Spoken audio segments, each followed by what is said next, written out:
Prancūziškas vokalas, lengvo stiliaus įvairiais instrumentais atliekamos dainos ir prie jų derantys smėlio piešiniai.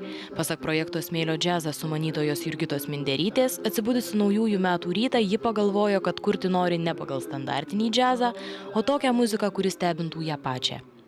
Tomui tą pačią dieną paskambino ir Eva Mišel, mūsų vokalistė iš Prancūzijos.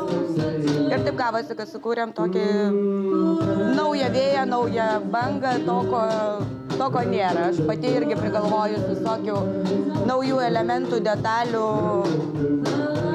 Į kūrybą įeina ir įvairios plunksnos, gėlės.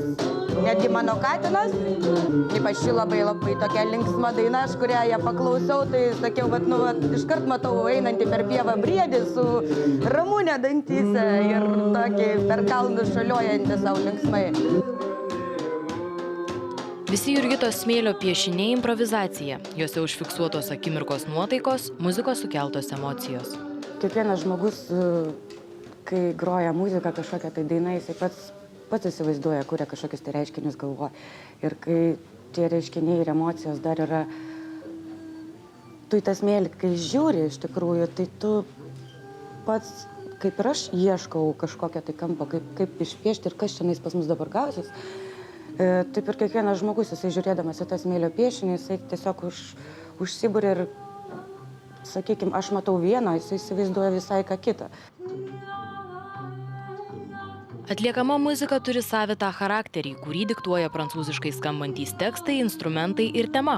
Kompozicija kurta Valentino dienai. Vis dėlto anot muziką kūrusio Tomo Dobrovolskio, jo kūrybą pažįstančių žmonės šie skambesiai turėtų nustebinti. Tai yra naujos kompozicijos būtent sukurtos kartu bendradarbiaujant su Eva Mišel, kuri atvyko iš Prancūzijos. Ir jinai dainuoja prancūzų kalbą. Aš dainuoju paukščių kalbą. Labai čia, aš manau, viskas dera puikiai. Bus keletas naujų instrumentų. Gyvendama Prancūzijoje kūriau standartinį džiazą, o su Tomu jis skamba naujai. Mes kūrėme labai spontaniškai, idėjos gimsta staiga, geriant kavą ir kalbantis. Galima dirbti valandas su mažomis pertraukomis.